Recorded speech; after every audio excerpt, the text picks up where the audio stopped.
कायम है मुझ में मेरे तखय्युल की सल्तनत, बेताज बादशाह हूं मैं अपने वजूद में। नमस्कार, मैं हूं राजीव और आप देख रहे हैं घूमता हुआ आईना। देश में इस वक्त राहुल राहुल का ही शोर है। सोशल मीडिया से लेकर सड़क तक राहुल गांधी छाए हुए हैं। अगर कहूं कि राहुल मौजूदा सियासी परिदृश्य में बेताज बादशाह की तरह दिख रहे हैं तो शायद गलत नहीं होगा। मीडिया राहुल गांधी को चाहे जितना अनदेखा करने की कोशिश करे, लेकिन जनता अब राहुल गांधी को ही देख रही है, क्योंकि राहुल गांधी बार बार उसके बीच पहुंच रहे हैं। हर दूसरे दिन राहुल गांधी कुछ ऐसा कर जाते हैं कि उनके नाम की चर्चा होने लगती है और बीजेपी करोड़ों अरबों खर्च करके भी मोदी जी के लिए माहौल नहीं बना पा रही है, क्योंकि माहौल तो राहुल गांधी ने बदल दिया है। सोशल मीडिया पर लगभग रोज राहुल गांधी किसी न किसी वजह से ट्रेंड करते हैं। उनके नाम के हैशटैग चलते हैं, एक आध दिन हो तो गिनाओ भी। लेकिन यहां तो राहुल के नाम की बहार चली हुई है। आलम यह है कि जब गुजरात हाई कोर्ट ने राहुल की 2 साल की सजा बरकरार रखी, तब भी राहुल ही ट्रेंडिंग पर रहे। और इसके अगले दिन यानी शनिवार को जब राहुल गांधी अचानक सोनीपत के खेतों में किसानों के साथ धान रोपते हुए दिखे, तो फिर राहुल के नाम की धूम मच गई। शाहरुख खान की एक फिल्म है दिल तो पागल है। इस फिल्म में एक डायलॉग है, राहुल नाम तो सुना ही होगा। यह डायलॉग अब बीजेपी और मोदी जी को खूब खटक रहा होगा, क्योंकि इस राहुल नाम ने दोनों को यानी कि बीजेपी को और मोदी जी को परेशान कर रखा है। राहुल के कारण बीजेपी को दो तरफा नुकसान हुआ है। एक तो राहुल गांधी की नौसिखिया वाली छवि बनाने में बीजेपी ने अरबों रुपए खर्च किए। आपको याद होगा कि भारत जोड़ो यात्रा में राहुल गांधी ने इसका जिक्र भी किया था। और दूसरा कि मोदी जी की छवि निखारने के लिए भी बीजेपी ने पानी की तरह पैसा बहाया। दिसंबर 2022 को मोदी सरकार ने ही यह जानकारी दी थी कि साल 2014 से लेकर के 7 दिसंबर 2022 के बीच 6,491 करोड़ रुपए मोदी सरकार ने विज्ञापनों पर खर्च कर दिए हैं। और इस तरह देखा जाए तो मोदी सरकार ने हर महीने करीब 62 करोड़ रुपए विज्ञापन पर खर्च किए और हर रोज विज्ञापन पर करीब 2 करोड़ रुपए खर्च हुए हैं। दिसंबर से लेकर के जुलाई तक, यानी दिसंबर 2022 से लेकर के जुलाई 2023 तक, यानी इन 7 महीनों में भी 62 करोड़ के हिसाब से 434 करोड़ रुपए और खर्च हुए होंगे। तो करीब 7,000 करोड़ रुपए बीजेपी सरकार ने मोदी जी की छवि बनाने में खर्च कर दिए। लेकिन फिर भी मोदी जी से ज्यादा सुर्खियों में अभी भी राहुल गांधी हैं, यानी कि मोदी जी से अधिक सुर्खियां राहुल गांधी बटोर रहे हैं। बीजेपी पूरी कोशिश कर रही है कि कांग्रेस और राहुल गांधी की राह में परेशानियां आएं। महाराष्ट्र में एनसीपी को तोड़कर विपक्ष को कमजोर करने की कोशिश से लेकर के राहुल गांधी को संसद से बाहर करने और 2 साल की सजा बरकरार रहने तक सारी बातें विपक्ष और कांग्रेस को कमजोर करने वाली दिख रही हैं।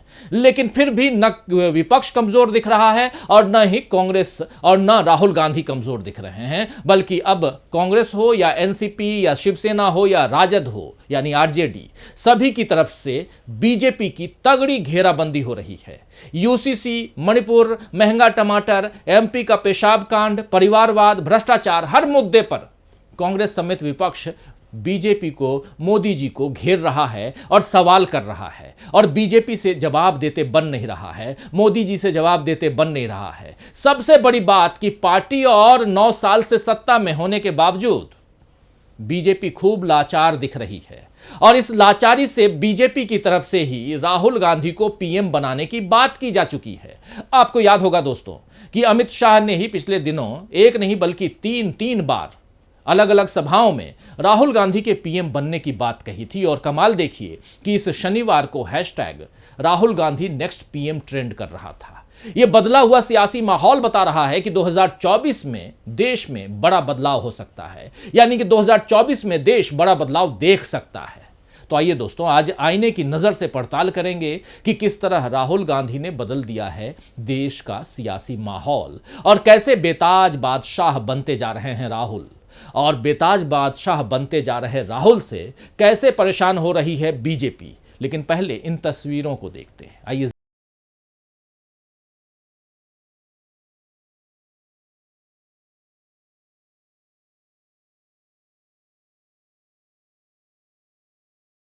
इन दोनों तस्वीरों को देखकर देश के बदलते सियासी माहौल की नब्ज पकड़ी जा सकती है।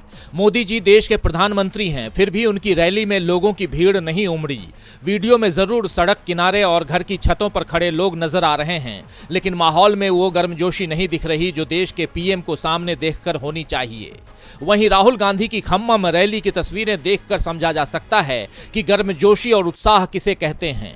लाखों लोग राहुल को सुनने उमड़ पड़े, जबकि राहुल तो सांसद भी नहीं हैं। इन दोनों तस्वीरों में लोगों के मिजाज में फर्क से समझ में आ रहा है कि देश में अब मोदी मोदी की जगह राहुल राहुल का शोर उठने का मौसम आ गया है। अगर ऐसा ही चलता रहा तो 2024 तक बहुत कुछ बदल सकता है। अब एक और तस्वीर देखिए।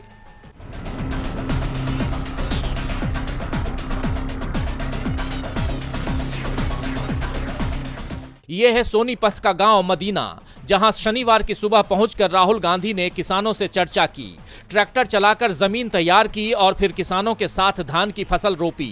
ट्विटर पर राहुल गांधी की ये तस्वीरें छा गईं और इस पर कई रोचक कमेंट्स आए। किसी ने इसे मोहब्बत रोपना बताया तो किसी ने जय जवान जय किसान लिखा। किसी ने लिखा कि धान और संविधान दोनों को बचाना जरूरी है, तो किसी ने लिखा कि राहुल गांधी मोदी जी की नींद उड़ा रहे हैं, उनके लिए रोज नई चुनौती पेश कर रहे हैं। तो वाकई राहुल गांधी मोदी जी के लिए निरंतर चुनौती बने हुए हैं। अभी मोदी जी अमेरिका गए थे, लेकिन उससे पहले राहुल गांधी ने अमेरिका पहुंचकर महफिल लूट ली। वाशिंगटन डीसी में नेशनल प्रेस कॉन्फ्रेंस में राहुल गांधी ने कहा था कि कांग्रेस पार्टी अगले आम चुनाव में बहुत अच्छा करेगी, नतीजे लोगों को चौंका देंगे, बस आप कैलकुलेट करें। विपक्ष जो है, एकजुट विपक्ष अपने दम पर बीजेपी को हरा देगा। ये बातें राहुल गांधी ने कही थी। राहुल गांधी ने जिस विश्वास से भर करके विपक्षी एकता के बूते बीजेपी को हराने की बात तब कही थी, वाशिंगटन डीसी के नेशनल प्रेस कॉन्फ्रेंस में कही थी, उससे नेशनल प्रेस क्लब के प्रेस कॉन्फ्रेंस में कही थी, उससे बीजेपी का परेशान होना तो जायज है। बीजेपी ने तो अगले 50 सालों तक सत्ता में बने रहने के मंसूबे बनाए हुए हैं, मगर माहौल में बदलाव ने उसके मंसूबों पर पानी फेरना शुरू कर दिया है। राहुल गांधी के बाद प्रधानमंत्री नरेंद्र मोदी स्टेट गेस्ट बनकर के अमेरिका पहुंचे थे, आपको याद होगा, और राष्ट्रपति जो बाइडेन ने उनकी खूब मेहमान नवाजी भी की थी। लेकिन यहां जिस तरह मोदी जी को व्हाइट हाउस में प्रेस कॉन्फ्रेंस में 2 सवालों के जवाब देने ही पड़े और उनकी सरकार के लोकतांत्रिक रवैये पर सवाल उठे, उससे मोदी जी की सारी आवभगत फीकी पड़ गई। अमेरिका से लौटते ही मोदी जी चुनाव प्रचार में जुट गए हैं। मध्य प्रदेश में उन्होंने यूसीसी का मुद्दा उठाया, फिर छत्तीसगढ़ में किसानों पर बड़ा दावा किया, तेलंगाना में परिवारवाद का जिक्र किया और हर जगह अपनी ही बातों पर मोदी जी घिरते हुए दिखे। मध्य प्रदेश में मोदी जी ने मेरा बूथ सबसे मजबूत कार्यक्रम में भ्रष्टाचार के मुद्दे पर कांग्रेस को घेरने की कोशिश की। उन्होंने विपक्षी दलों को घोटालों की गारंटी बताया, लेकिन कांग्रेस ने पलटकर उनसे व्यापम, महाकाल लोक में मूर्तियों का गिरना और भ्रष्टाचारियों को बीजेपी में शामिल करने जैसे सवाल दाग दिए। इसके बाद पीएम मोदी ने चुनावी राज्य छत्तीसगढ़ में दावा किया कि हम राज्य से 80% धान लेते हैं। बीजेपी के प्रयासों से धान की खरीद मामले में छत्तीसगढ़ बहुत आगे निकल चुका है, लेकिन पीएम मोदी के दावे को सीएम भूपेश बघेल ने ट्वीट कर गलत बताते हुए लिखा, आप आए तो फिर झूठ की बयार बहने लगी मोदी जी। प्रदेश भाजपा के नेता लगातार किसानों को गुमराह कर रहे थे कि धान खरीदी केंद्र के पैसों से होती है। आप प्रधानमंत्री हैं, आपको तो सच पता है, लेकिन आप भी झूठ बोल गए। अब छत्तीसगढ़ के किसानों को कोई गुमराह नहीं कर सकता, आप भी नहीं। मोदी जी छत्तीसगढ़ के बाद तेलंगाना पहुंचे और यहां भी इस साल चुनाव है। यहां उन्होंने परिवारवाद का जिक्र छेड़कर कांग्रेस को घेरने की कोशिश की, तो कांग्रेस ने फौरन आईना दिखा दिया कि खुद बीजेपी में कितने नेता परिवारवाद की देन हैं। और अभी एनसीपी में फूट डालकर जिन अजीत पवार को बीजेपी सरकार में उप मुख्यमंत्री बनाया है, वो खुद भी परिवारवाद की राजनीति का नमूना हैं। तो कांग्रेस के ये तल्ख तेवर दोस्तों बता रहे हैं कि इस बार बीजेपी को आसानी से बढ़त मिलने वाली नहीं है, और जिस तेजी के साथ विपक्षी दल एक साथ आ रहे हैं, उसके बाद तो बीजेपी के लिए सत्ता में टिकना और भी मुश्किल दिख रहा है। आपने देखा कि पिछले महीने विपक्षी दलों की पटना में बैठक हुई 23 तारीख को, 23 जून को, और उसके बाद अब फिर से 17 और 18 जुलाई को विपक्षी दल जो है वो मोर्चा बनाने के लिए बेंगलुरु में मिलने जा रहे हैं। पटना में तो लालू प्रसाद यादव ने राहुल गांधी को दूल्हा बनने की बात कही थी, उनको सलाह दे दी थी और अब उन्होंने ये ऐलान भी कर दिया है कि बेंगलुरु में पीएम मोदी की विदाई की तैयारी की जाएगी। इस बीच विपक्षी एकता के ख्याल से घबराई बीजेपी फूट डालो और राज करो के पैंतरे आजमाने लगी है। महाराष्ट्र में उसने एनसीपी को तोड़ दिया है, लेकिन विपक्षी नेताओं को तोड़ने में बीजेपी कामयाब नहीं हो पा रही है। शरद पवार और लालू यादव के बयान इसकी मिसाल हैं। महाराष्ट्र में शिवसेना में फूट डालने के एक साल बाद बीजेपी ने एनसीपी में भी फूट डलवा दी। अब इस राज्य में एनसीपी और शिवसेना दोनों के दो दो गुट हो गए हैं, लेकिन जो गुट बीजेपी के साथ सरकार में हैं वो लाचार, परेशान और बेचैन नजर आ रहे हैं और जो गुट कांग्रेस के साथ हैं वो अब भी मजबूती के साथ खड़े होने का दावा कर रहे हैं। अपने चाचा से बगावत कर अजीत पवार ने न केवल शिंदे सरकार में उप मुख्यमंत्री का पद संभाल लिया, बल्कि शरद पवार की बनाई एनसीपी पर भी दावा ठोक दिया और शरद पवार से कहा कि वे बूढ़े हो गए हैं, उन्हें केवल आशीर्वाद देना चाहिए। लेकिन शरद पवार ने अजीत पवार को करारा जवाब देते हुए बता दिया कि वो न टायर्ड हैं न रिटायर्ड हैं। शरद पवार ने कहा कि वो काम करना जारी रखेंगे क्योंकि पार्टी कार्यकर्ता चाहते हैं कि वो काम करते रहें। पवार ने पूछा कि मोरारजी देसाई किस उम्र में प्रधानमंत्री बने थे। मैं प्रधानमंत्री या मंत्री नहीं बनना चाहता, बल्कि केवल लोगों की सेवा करना चाहता हूं।